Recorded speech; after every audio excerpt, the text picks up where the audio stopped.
भगवान् वीरो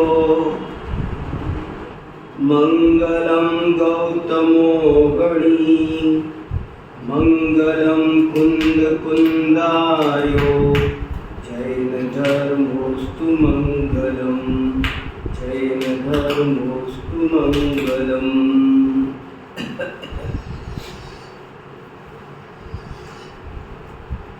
अभी पिछले दिनों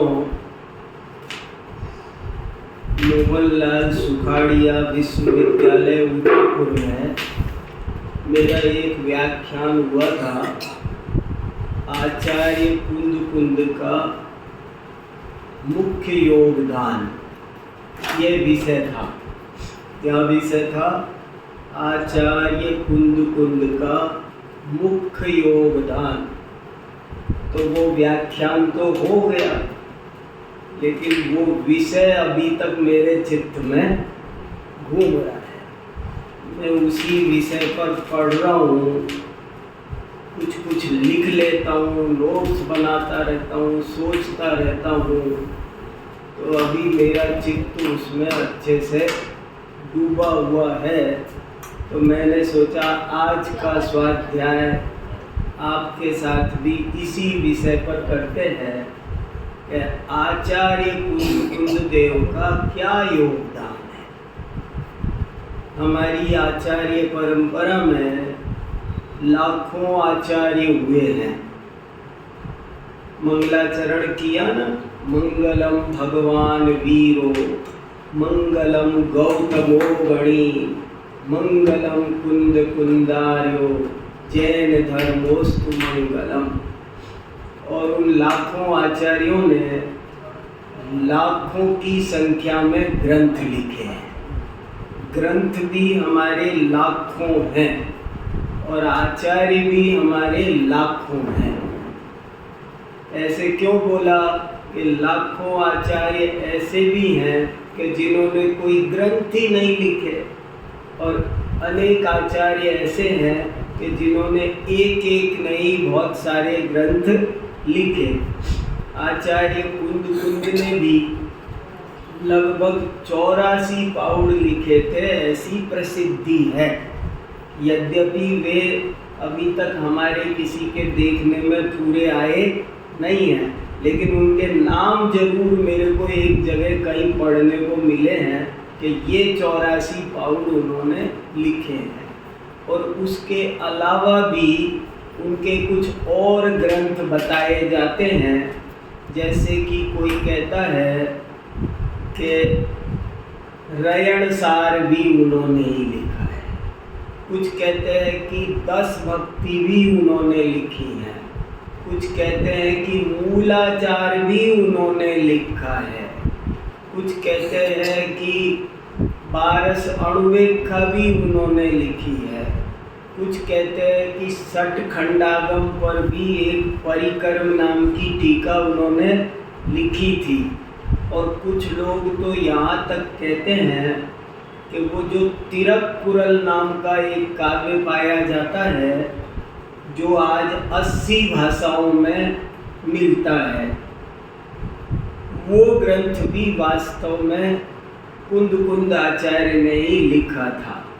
ऐसे प्रसिद्धियां हैं, किंवदंतियां हैं, लेकिन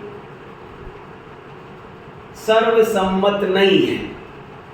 यदि सर्वसम्मत ग्रंथ उनके कुछ हैं तो वो कम से कम 5 परमागम ऐसे हैं कि जिसमें एक भी व्यक्ति को कोई संदेह नहीं है।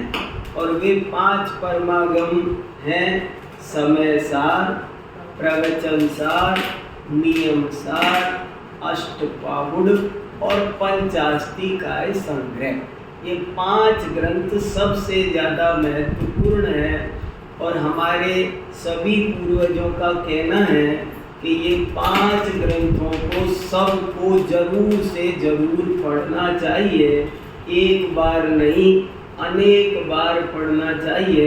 इनमें पूरे जैन धर्म का सार भरा है। सभी पक्ष इसमें आ गए। कोई इन 5 परमागमों को पढ़ेगा तो उसे जैन धर्म की सभी बातें समझ में जैसे द्रव्य व्यवस्था भी समझ में आएगी, जगत मीमांसा भी समझ में आएगी, भगवान का स्वरूप भी समझ में आएगा, इंद्रिय सुख, अतीन्द्रिय सुख, सर्वज्ञता, केवल ज्ञान, सम्यक दर्शन, सम्यक। अब जैसे दंसन पाहुड़ पढ़ो तो सम्यक दर्शन से, बोध पाहुड़ ज्ञान के लिए, चारित्र पाहुड़ चारित्र के लिए, भाव पाहुड़ 150 गाथाओं का भावों के लिए। ऐसे अगर इन ग्रंथों को पढ़ेंगे, 5 परमागम को तो प्रत्येक जैन को जरूर से जरूर पढ़ना ही चाहिए। यदि अब तक हमने नहीं पढ़ा है तो हम एक बहुत बड़ी उपलब्धि से वंचित हैं। हमको कैसे भी करके इनका स्वाध्याय समय निकाल के आद्योपांत करना ही चाहिए। और फिर कह रहा हूँ, एक बार पढ़ने से कुछ नहीं होगा, 10-5 बार पढ़ना चाहिए। मैंने समय सार को अभी तक 100 से ज़्यादा बार पढ़ लिया है। 100 तो मामूली बोल रहा हूँ, 100 तो कम बोल रहा हूँ मैं। आप सोच रहे होगे हाँ, आप सोच रहे होगे 100 ऐसे, मैंने जाने कितनी बार पढ़ा है आप सोच नहीं सकते। प्रवचन सार को 40-50 बार में प्रवचन सार पढ़ चुका हूँ। पंचास्ती का संग्रह को मैं 15-20 जोड़ पाया। इसीलिए मैं कह रहा हूँ, बड़े भाग्य से ये संयोग मिले हैं। इतना बढ़िया मनुष्य भाव। अरे कहीं लंगड़े बहरे काने खोड़े विकलांग निर्धन हो तो सकते थे ना। हाँ, क्या हो सकते थे सोचो। इसलिए जिसने ये नहीं पढ़े वो बहुत बड़ा गरीब है। वो इसलिए कैसे भी करके समय निकाल के स्वाध्याय में तो रुचि ऐसी होनी चाहिए कि कुछ भी हो मुझे 1 घंटा 2 घंटा तो छोड़ना ही नहीं है, इतना होना चाहिए। और बहुत जैसे मैं बैठा हूँ ना यहाँ, ऐसे चौकी लगा 1 घंटा तो कम से कम ऐसा करो। अब मैं कई घंटे करता हूँ, तो ऐसे तो कर नहीं पाता हूँ। कभी कुर्सी टेबल पे करूँगा, कभी ऐसे करूँगा, कभी कैसे करूँगा, कभी थोड़ा सा पढ़ लिया, थोड़ा सा घूम लिया, कभी कुछ सुन लिया, चलते चलते जरा सी हल्की घर के अंदर चहलकदमी कर रहा हूँ और सुन रहा हूँ। क्योंकि एक आसन में रहने लायक संगमन शरीर है नहीं, जरा दर्द हो जाता है बहुत और बहुत दिक्कत होती है। कभी मैं लिखता हूँ, नोट्स बनाता हूँ। मैंने एक गाथा के क्रम से नोट्स बनाए कि इसके बाद क्या कहा, इसके बाद क्या कहा, इसके बाद क्या, समझने के लिए।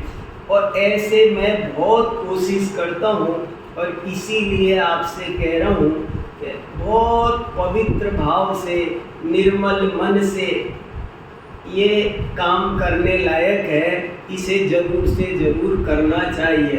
तो आचार्य कुंद का क्या योगदान है, तो ये 5 परमागमों में सारे विषय उन्होंने समेट लिए। और ये भी उस जमाने में, जिस जमाने में जिनवाणी हमारे पास थी ही नहीं। लगभग हमारे पास क्या था, आज की बात अलग है। आज कोई पंचास्ती का संग्रह लिखे तो वो तो आज उस जैसे विषय के अनेक ग्रंथ आ गए। लेकिन ये काम उन्होंने तब किया था जब इस काम की सख्त जरूरत थी। देखो ऐसे बताता हूँ, जब रोड नहीं हो कॉलोनी में बिल्कुल, तब रोड बनाना और बनी हुई रोड पर रोड बनाना। तो कुंदाचार्य ने तब रोड बनाई थी जब रोड थी नहीं, कॉलोनी नहीं कटी थी। उस समय उन्होंने ये, और हर विषय आया, प्रमाण, नय, निक्षेप, मुनियों का आचरण, चरणान्योग चूलिका पढ़ो, द्रव्य, गुण, पर्याय, उत्पाद, व्यय, द्रव्य, ऐसे सुंदर सुंदर विषय उनने लिखे हैं। बहुत अनुशासन प्रशासन के भी, मुनियों को शिथिलाचार से कैसे बचाना, बहुत अच्छे से उन्होंने दिगंबर धर्म के महत्व पर भी, नग्गो ही मोक्ष मग्गो शेषा सब उम्मग गया, नग्न दिगंबर जैन धर्म ही मार्ग है और बाकी सब उन्मार्ग है। ऐसी बड़ी सुंदर सुंदर बातें कही है। अगर मैं उन पर चर्चा करूं तो अभी तो यही एक लंबा टॉपिक हो जाएगा, और वो भी सरल भाषा में। पहले के ज़माने में कि जब रोड नहीं बनी थी, और दूसरी बात सरलतम जन भाषा में। क्वचित कदाचित कुछ ज्ञान राशि लुप्तबद्ध भी थी, तो बहुत से लोग कोई संस्कृत में इसमें नहीं, उन्होंने जन भाषा में सरल सुबोध प्राकृत के भी मैं बहुत ग्रंथ पढ़ता हूँ, लेकिन मैं आपको ताज्जुब करता हूँ कि ऐसी फ्लो, ऐसी सुंदर सरल सुबोध भाषा वो कहीं मिलती नहीं है। अब जैसे उसी जमाने का सन्मति सूत्र है, अभी उस पर वहाँ जैन विश्व भारती में कार्यशाला हुई, हम 10-10 विद्वान एड़ी से चोटी तक जोर लगाते रहे कि इस गाथा का क्या, वो उनकी वैसी भाषा नहीं निकल वो, और इनकी भाषा ऐसी सीधी है कि कुछ पूछो नहीं।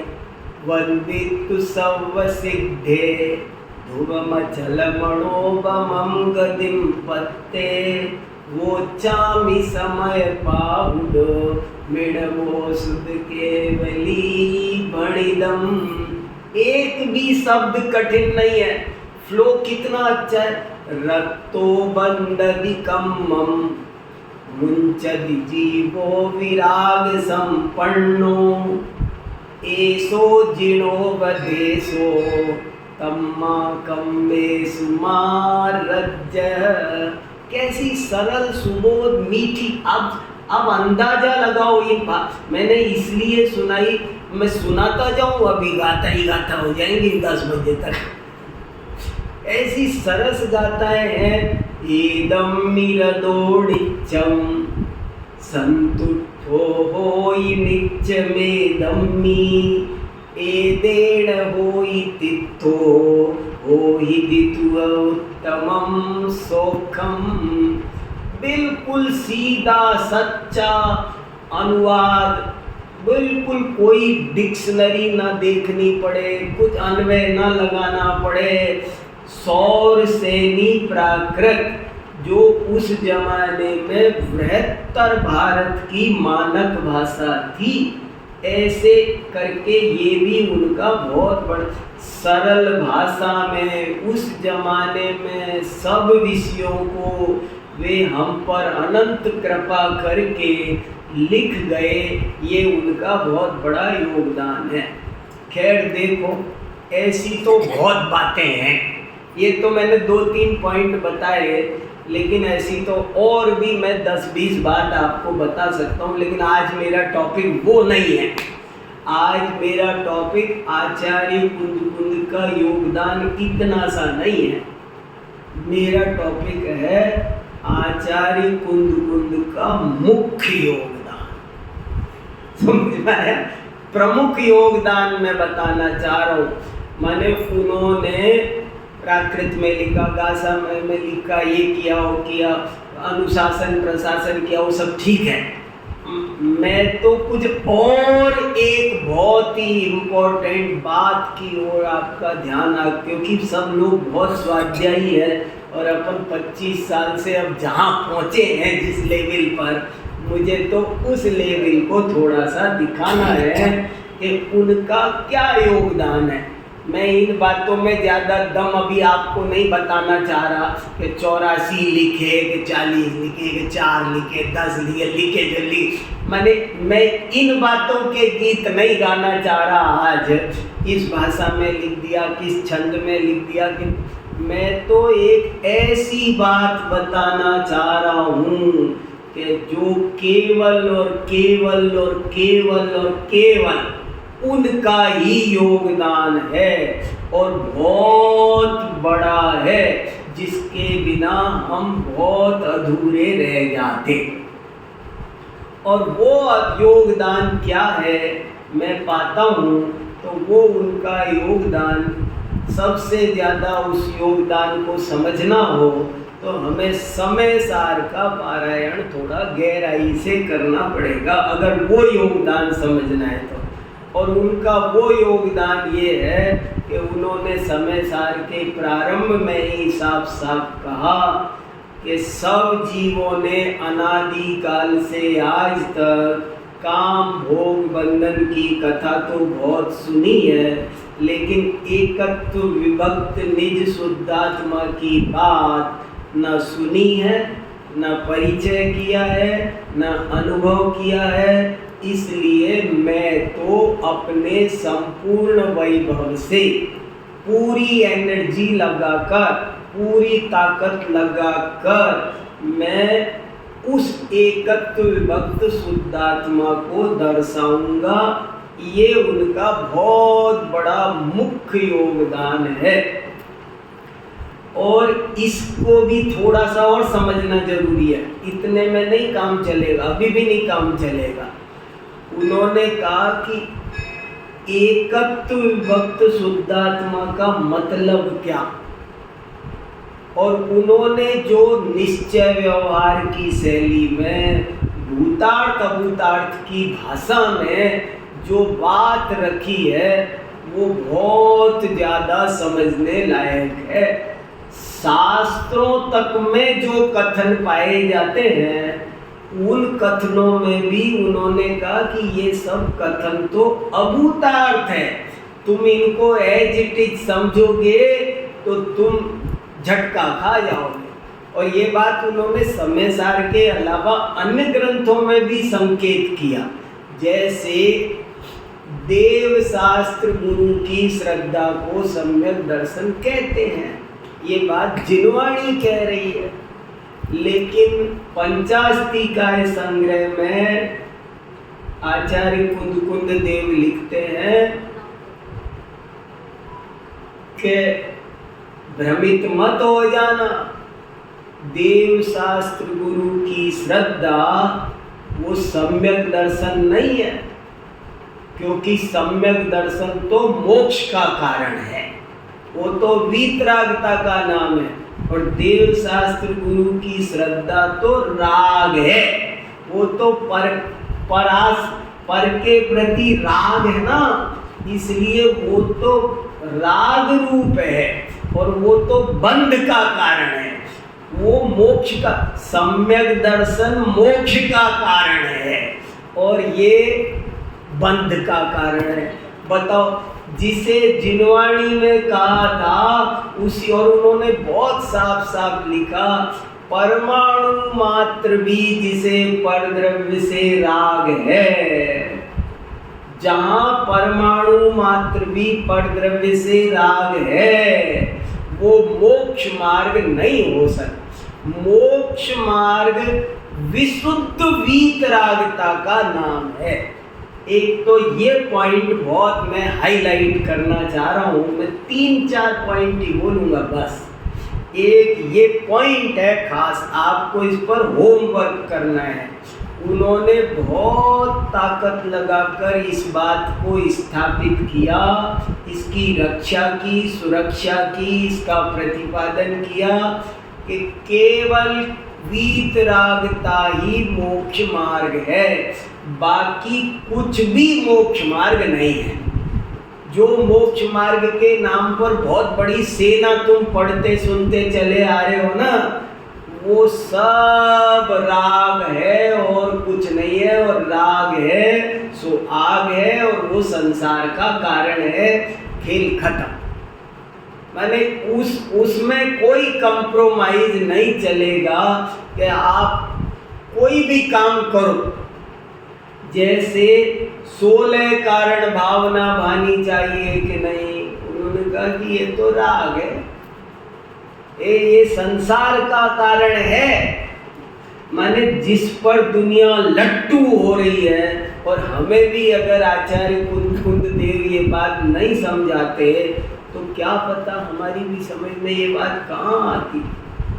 कोई भी जितना भी परिणाम तीर्थंकर प्रकृति भी आखिर आश्रम है ना, बंध है ना, वो मोक्ष है कि बंध है, ऐसा उन्होंने बहुत अच्छे से जोड़ दे करके हमें समझाया। एक तो ये बहुत कि जहाँ राग है वहाँ मोक्ष मार्ग नहीं है, संसार मार्ग है, सब जगह लगा लेना। उन्होंने हमें एक कसौटी पकड़ा दी, तुम कोई भी काम, दया, दान, पूजा पाठ, व्रत, पुण्य, जो भी हो, जहाँ धुआं है वहाँ वहाँ आग है। ऐसे ही जहाँ राग है वहाँ वहाँ संसार है, बंध है, आश्रम है, आकुलता है, दुख है, धर्म नहीं है, अधर्म है। जहाँ भी राग है, राग का अंश भी है, वो अधर्म का अंश है, धर्म का अंश नहीं है। एक तो ये बात मुझे बहुत जोर से हिला गई है। सब लोग, सारी दुनिया में भट्टी में आग लगी है, कुएं में भांग पड़ी हुई जैसी, और बड़े बड़े लोग ये नहीं समझ पा रहे हैं कि राग छोड़ना चाहिए। सब राग तो राग हो, जहाँ राग हो वहाँ आकुलता है, जहाँ इच्छा हो, सब सारी की सारी बातें इसमें, इसका बहुत आप विचार करोगे रोजमर्रा की जिंदगी में तो आपको सब समझ में आएगा। किंचित मात्र भी राग करने योग्य नहीं है। वो उपादेय भले ज्ञानी भी करते हैं, हुए बिना रहता नहीं। अरे करते नहीं, करने का उपदेश देते हैं, ना करे तो डांटते हैं, खुद भी ना कर पाए तो खुद भी आकुलित होते देखे जाते हैं। लेकिन फिर भी मान लो एक ज्ञानी रोज मंदिर जाता है और एक दिन ना जा पाए तो वो दुखी होगा। अब उससे कहो आप क्यों दुखी हो रहे हो, मंदिर जाना तो राग है नहीं। और इसका मेरे को एक उदाहरण बहुत अच्छा लगता है कि जैसे किसी आदमी को डॉक्टर ने दवाई दी और कहा कि हर 6 घंटे में तुम ये दवाई 1 साल खाओगे तब ठीक होगे, नहीं तो खतरा है बहुत भयंकर, और एक भी छोड़ी तो तुमको फिर से साल भर का कोर्स करना पड़ेगा।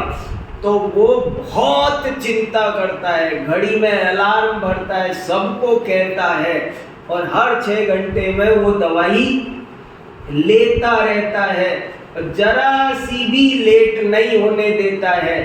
कदाचित हो जाए तो नाराज होता देखा जाता है घर वालों पर भी, तुम लोग सब के सब क्या करते हो, ध्यान नहीं रखते, चूक गई दवाई, ये हो गया वो। ऐसा लगता है मानो उसको दवाई लेने की बहुत रुचि है, बहुत प्रीति है। लेकिन अंतरंग में जाकर देखो तो पता चलेगा कि वो दवाई से किंचित भी रुचि नहीं करता। वो तो इंतजार कर रहा है कि कब ये कोर्स खत्म हो, कब मैं इस दवाई से छूटूं। ऐसे ही ज्ञानी भी राग के कार्यों में प्रवृत्त होता देखा जाता है, दूसरों को करता देखा जाता है, ना हो पाए तो दुखी होता देखा जाता है। लेकिन फिर भी अंतरंग में उसे ये सुमेरु पर्वत जैसा अटल श्रद्धान है कि ये राग हेय है, करने योग्य नहीं है, बंध का कारण है, संसार का कारण है, ये आकुलता है, ये निराकुलता नहीं है। ये बात उसको ठोक बजा करके बैठ गई। एक पॉइंट। दूसरा पॉइंट रखता हूँ, यही पॉइंट बहुत बड़ा है, बड़ा सुंदर है। दूसरा पॉइंट उन्होंने कहा कि जितना उपदेश दिया जाता है वो भी ज्ञानियों का राग मात्र है, वास्तव में उस राग से विकल्प से कुछ होता नहीं है। देखो अब दूसरा पॉइंट ले रहा हूं मैं। पहला पॉइंट ये कि वो राग उपादेय नहीं है, मोक्ष मार्ग नहीं है, और अब दूसरा पॉइंट ये है कि उस विकल्प के राग के अनुसार जगत में बाह्य में कोई काम नहीं होता है, ये भी उसे पक्की श्रद्धा है। माने जैसे वो राग को उपादेय नहीं मानता ना, ऐसे ही वो मुझे मंदिर बनाने का विकल्प आया तो मेरे विकल्प से मंदिर बना, ऐसा वो कभी त्रिकाल में मानता नहीं है। धड़सेनाचार्य को भी विकल्प आएगा कि जिनवाणी की रक्षा करो, और कितनी कोशिश करेंगे वो, कितने चिंतित होंगे, चिट्ठी लिखेंगे, वहाँ भेजेंगे, कोई आ जाए तो पढ़ा दूं, कितने चिंतित होते देखे जाएंगे, लेकिन अंतरंग में उन्हें ये पक्की श्रद्धा है कि विकल्प निरर्थक है, अनर्थक है। दो शब्द बहुत काम के हैं, विकल्प निरर्थक है। निरर्थक माने विकल्प के अनुसार कहीं कोई काम होता ही नहीं है, और विकल्प अनर्थक है। अनर्थक में अनर्थ करने वाला, तो अनर्थ अभी तो कहा था कि वो कुछ नहीं करता है, अब कह रहे हो अनर्थ करता है, अपनी को आकुल व्याकुल करता है, अंदर में हमें आकुलता पैदा करता है, घोर कर्म बंद करता है, इसलिए अनर्थक है, निरर्थक है। और सारा उपदेश जो भी दिया जाता है सब ज्ञानियों का प्रलाप मात्र है। मैं जरा कठोर शब्द बोल रहा हूँ क्योंकि वो ऐसा ही मानते हैं। वो कहते हैं जैसे मैंने शास्त्र लिखा तो पूज्यपाद आचार्य ने तो ऐसा लिखा, यक परई प्रतिपाद्यो हम यक परान प्रतिपादये उन्मत्त चेष्टितम तन में यद हम निर्विकल्प का। मैं दूसरे को समझाता हूँ, दूसरा मुझे समझाता है, ये सारी उन्मत्त चेष्टा है, पागलपन है, पागलपन लिखा। वो कोई मुझे समझा दे ऐसी इच्छा क्या है, बोले पागलपन है। उन्मत्त शब्द बड़ा खतरनाक होता है। कोई पी लेना, जैसे कोई बोले वो पिया हुआ है जो ये सोच रहा है कि मुझे कोई समझा दे या मैं किसी को समझा दूं, ये दोनों तरह समझने और समझाने का विकल्प भी उन्मत्त चेष्टा है। करने और कराने का विकल्प की तो बात ही कितनी ऊंची हो गई। तो विकल्प को वे एकदम निरर्थक जानते हैं, इसलिए जितना भी उपदेश दिया जाता है वे ये जानते हैं ठीक है, ये बोलने वाला भी रागी है और सुनने वाला भी रागी है, और राग दशा में ऐसा खेल होता है, लेकिन ये करना चाहिए, इनको ऐसा नहीं होता है। ये सहज विकल्पों की ये भूमिका की ऐसा ही, इस भूमिका का ऐसा ही स्वरूप है, मगर उससे कुछ होता जाता नहीं है। विकल्प के अनुसार जगत में एक कार्य भी, एक पर्याय भी, एक परमाणु भी होती नहीं है। ये एक उसके मन में बहुत अच्छे से उसको ये समझ में आ जाता है होता स्वयं जगत परिणाम, सारे द्रव्य अपनी अपनी योग्यतानुसार परिणमित हो रहे हैं, ये बड़ी बात है। और आत्मा का काम केवल जानना है। श्लोक दे कुंदकुंदाचार्य को पूज्यपाद आचार्य घोट कर पी गए। उनका समाधि तंत्र और इष्टोपदेश कुंदकुंदाचार्य की गाथाओं का छायानुवाद जैसा है, बहुत सारी गाथाओं का ऐसे की ऐसे एज इट इज। और उन्होंने पूज्यपाद आचार्य ने इष्टोपदेश में लिखा, आत्मा बन जाए बस इसका नाम धर्म है।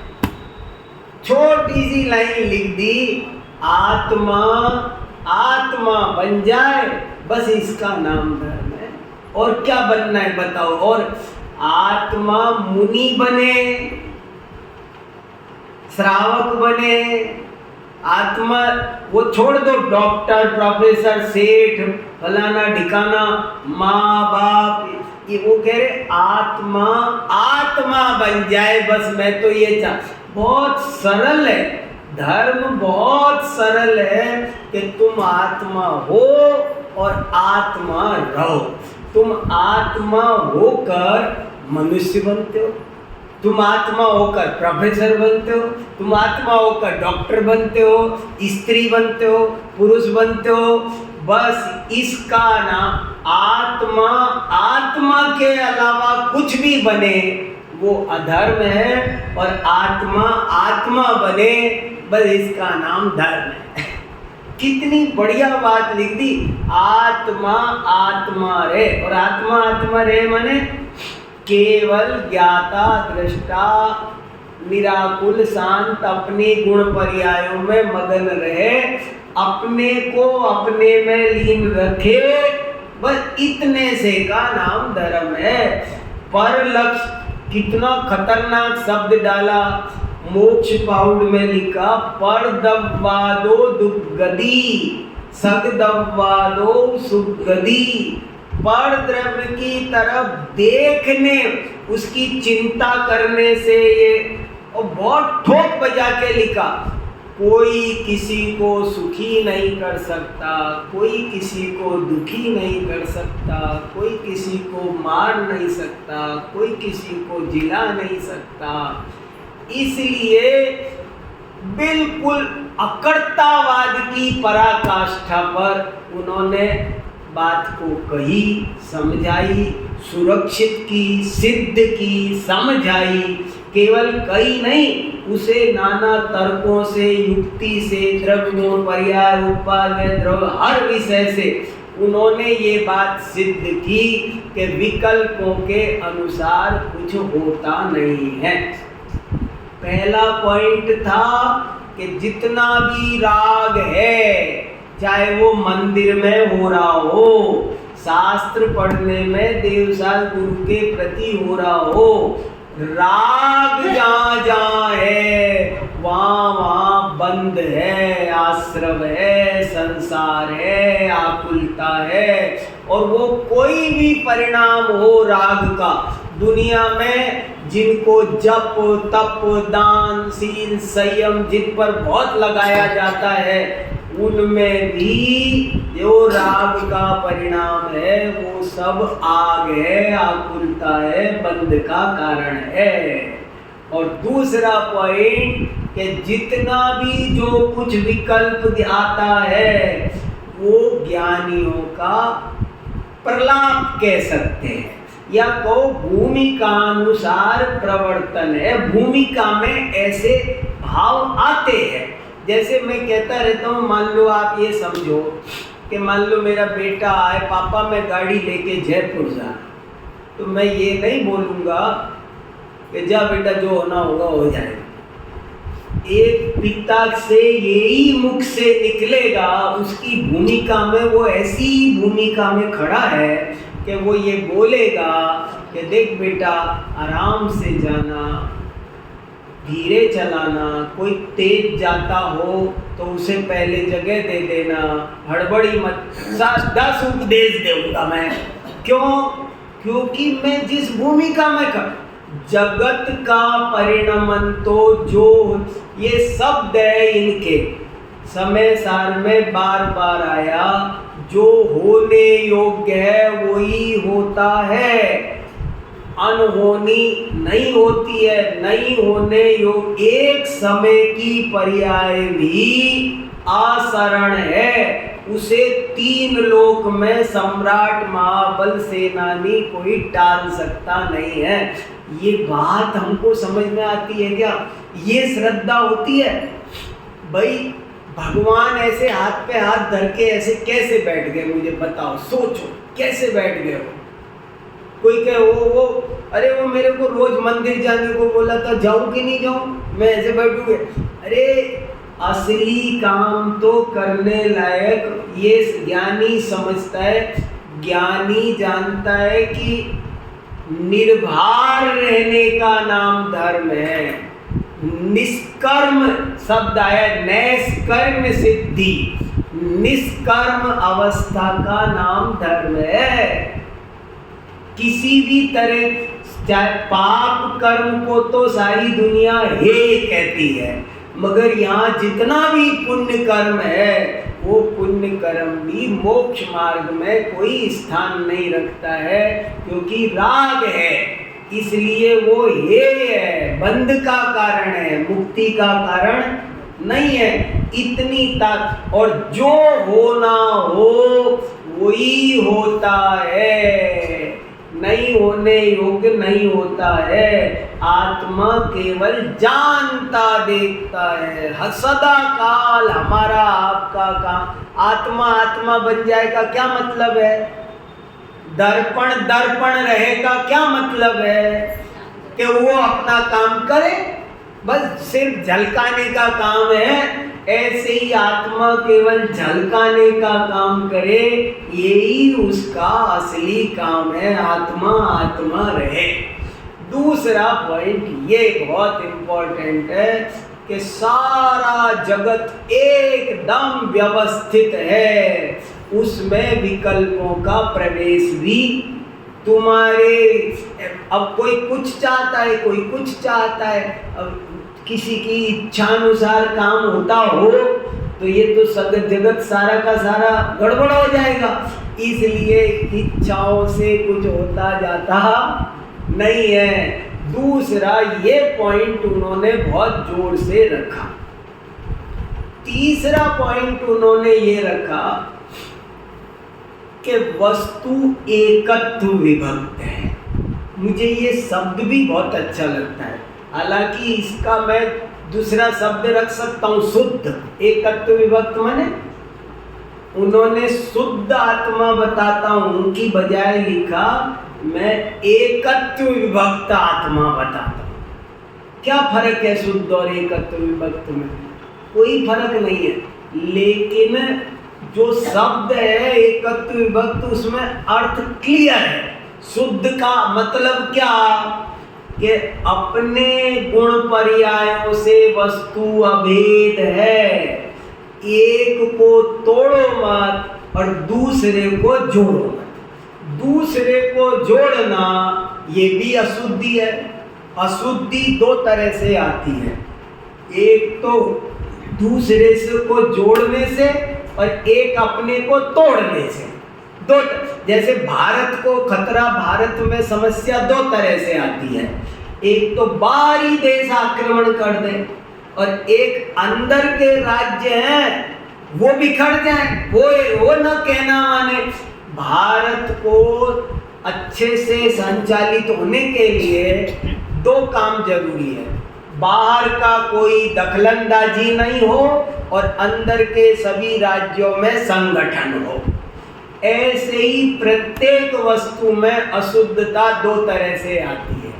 अगर अंदर के गुण पर्याय टूटेंगे, अलग अलग भागेंगे तो भी अशुद्धता आएगी, और दूसरा जुड़ेगा तो भी अशुद्धता आएगी। तो उन्होंने ताकत लगा के कहा कि नहीं, वस्तु एकत्व विभक्त है, शुद्ध। ये सारे कथनों को उन्होंने व्यवहार, उपचार, ये उपचार व्यवहार शब्द बहुत दमदार शब्द है। अभूतार्थ, अभूतार्थ, जैसे एक केंद्रीय जीव। देखो जीव कैसा होता है, तो बोले जीवा संसारिणो मुक्ताश्च, फिर एक केंद्रियादय, पृथ्वी अब तेजो, पृथ्वी का एक, जल का एक, अग्नि का एक इंद्रिय, दो इंद्रिय, तीन इंद्रिय। जीव 3 इंद्रिय होता है, 4 इंद्रिय होता है, एक इंद्रिय होता है। उन्होंने कहा ये सब कथन अभूतार्थ है। देखो मैंने उस व्याख्यान में भी कहा कि मैं कितनी बातें कह नहीं पा रहा हूँ, इसलिए एक लाइन बोलता हूँ, समझदार होगा तो वो उसमें से निकाल ले। और मैं वो लाइन फिर रिपीट कर रहा हूँ, बहुत महत्वपूर्ण लाइन है। आचार्य कुंद का सबसे प्रमुख योगदान ये है कि उन्होंने भूतार्थ को प्रकाशित किया। उन्होंने जो सारे कथन थे उनको अभूतार्थ कथनों को भूतार्थ समझते रहे। उनकी ये लाइन सुनने लायक है, उनकी भाषा में, भूदत्त मस्सिदो खलु सम्मा दिट्ठी हवदि जीव। इस लाइन पर मैं लट्ठू हूं। क्या, फिर सुनो, भूदत्त मस्सिदो खलु सम्मा दिट्ठी अवधि जीवो। सम्यक दृष्टि वो है, सम्यक दृष्टि की पहचान वो है जो भूतार्थ का आश्रय कर, जिसकी श्रद्धा भूतार्थ पर है। व्यवहार अलग बात है, जो व्यवहार में और भूतार्थ में सब फर्क कर लेता है वो समझदार है, वो समझ। अच्छा, दुनिया में भी अपन समझदार किसको कहते हैं कि जो लोकाचार में फॉर्मेलिटी और रियलिटी में फर्क कर ले, उसी का नाम है ना। हजारों उदाहरण मैं ही आपको कितनी बार देता रहता हूँ कि हम मामा के गांव जाएं तो मामा के सैकड़ों दोस्तों को मामा मामा मामा मामा कहते हैं, लेकिन उनको मामा मानते हैं। मान ले उस भांजे को मूर्ख समझा जाएगा। अब कोई भांजा समझ ही ले, आप मेरे मामा, सचमुच वो मामा जैसा उनके साथ व्यवहार अपेक्षित करे तो क्या होगा। वो उनके घर में मामा की तरह घुसे, शादी में समझे कि ये सारे के सारे 100 आएंगे, वैसे ही बात लाएंगे, तो क्या होगा, समझा जाएगा ये बचपना है, मूर्ख है, ये पागल हो गया। ये तो कई थी जो बातें लोक में कही जाती है, कहना अलग होता है और मानना अलग होता है। बोला जाता है कि घर आपका ही है, आप मामा हो, आपके ही आशीर्वाद से सब मिला है, सब बोला जाता है। अभी आप शिखर जी से यहाँ आओ और स्टेशन पे उतरते, उतरो दिल्ली आ गई। दिल्ली आ गई, दिल्ली कहाँ आ गई? दिल्ली तो जहाँ थी वही है। और कोई सचमुच ही ऐसे समझ लो, कोई व्यक्ति इस बुद्धि का ट्रेन में बैठा है, एक फैमिली बैठी है और उसमें एक बच्चा छोटा, पापा तो ये दिल्ली चलती रही होगी, दिल्ली आ गई होगी पापा, जैसे बच्चे बात करते रहते हैं ना, बच्चों की बात सुनो। ऐसे ही आचार्य कुंद ने कहा कि जो लोक में बातें कही जाती है, शास्त्र में जो बातें कही गई है, वो बच्चों की बातें हैं। तुमने उनको सचमुच समझ लिया क्या? माने भाषा में किसी बात को, जैसे मैं कहूँ वो टीवी खोलना और जाके पेचकस से खोलो, तो कोई कहेगा क्या, ए पागल है क्या? तो फिर वो कहता है आपने ही तो कहा था खोल दो। अरे खोल दो माने उसको रिमोट से चला दो। वो चला, अब वो चलने से छल ग्रहण करेगा, चला दो तो उतार के चला। माने भाषा बहुत कमजोर होती है। तुम उसमें जो भूदत्त मस्सिदो खलु, आप मेरे पूरे व्याख्यान को याद रख पाओ नहीं रख पाओ, मैं कितनी बातें जो नहीं कह पा रहा हूँ वो सब बातें इस एक लाइन में भरी है कि मैं इस बात पर बलिहारी हूँ कि उन्होंने कहा ये सब कथन बच्चों जैसे हैं, फॉर्मेलिटी के, ये व्यवहार चलाने के लिए, ये व्यवहार है, परमार्थ नहीं है। और जो परमार्थ का आश्रय लेता है, भूतार्थ का आश्रय लेता है, वो सम्यक दृष्टि है। अब जैसे जो भी उपदेश दिया जाता है, सटावश्यकों का, मंदिर बनाओ, यात्रा करो, ये करो, ये जितना भी चाहिए वाली भाषा है, 36 तो श्रावकाचार है, 2 लाख गाथाएं मौजूद है चरणानुयोग पर, लेकिन वो सारे के सारे 28 मूल गुण पालन करना चाहिए। कैसे चाहिए वही ये क्या होता है? बोले ये सब अभूतार्थ कथन है। सारे कथनों, लाखों करोड़ों कथनों को कुंदाचार्य ने कहा ये सब अभूतार्थ कथन है। वस्तु एकत्व विभक्त है, पर से जुड़ने की कथा से विसंवाद होता है। पर से जुड़ने की बात ही वो स्वयं में हर वस्तु स्वयंभू है। प्रवचन सार गाथा 16, हर वस्तु स्वयंभू है, क्योंकि वो अपने सटकारक से स्वयं परिणमित कर खुद ही अपना करता है, खुद ही कर्म है, खुद ही करण। देखो मैं ये कहना चाह रहा हूं, श्रद्धा तो भूतार्थ की करो ना, उसके बाद भी आपका व्यवहार की तरह ही चलेगा, व्यवहार की तरह चलेगा। अब मामा ने घर आके समझाया, देख बेटा तूने वो मेरे दोस्त को मामा कहा तो था, पर तू समझना मत, मामा है नहीं वो। फिर दूसरे दिन घूमने निकला वो भांजा मामा के साथ में, तो उसके दोस्त मिले, वो है ना आप मेरे मामा हो नहीं, वैसे मैं आपसे कह बढ़ रहा हूं, आप हो ऐसे नहीं करता मेरे को। मन वो वे उतनी चतुराई, माने हमने तुमको ज्ञान कराने के दो तरह से, पर से जोड़ा सो भी तुम्हें ज्ञान कराने के लिए। तुमको शुद्ध जीव कैसे समझाए? एक शब्द बहुत बार 20 बार एक शब्द लिखा है कुंदाचार्य ने, उवोग एव अहमिको, ये 20 बार एक शब्द आता है। क्या? उवोग एव अहमिको, मैं कौन हूं? जीव कौन? मैं तो एकमात्र ज्ञान, उपयोग, समझ में आया? उवोग माने उपयोग, एव ही अहम इको, मैं केवल एक उपयोग ही हूँ, अन्य कुछ भी परमाणु मात्र भी मेरा नहीं है।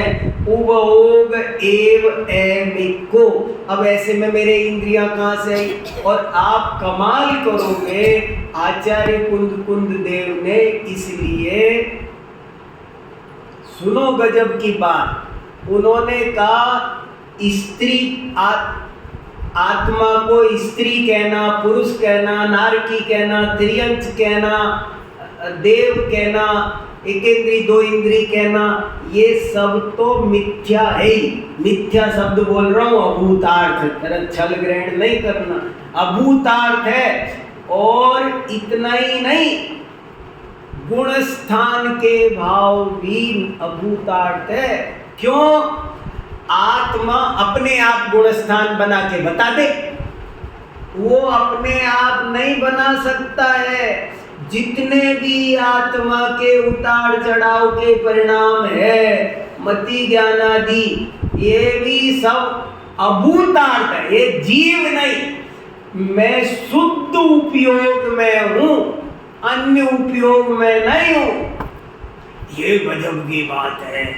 माने पर से जुड़े हुए कथन और पर के संयोग से पैदा हुए आत्मा के विकारी भाव वो भी शुद्ध जीव में पैदा नहीं हो सकते, इसलिए अभूतार्थ है। और भेद का भी निषेध किया।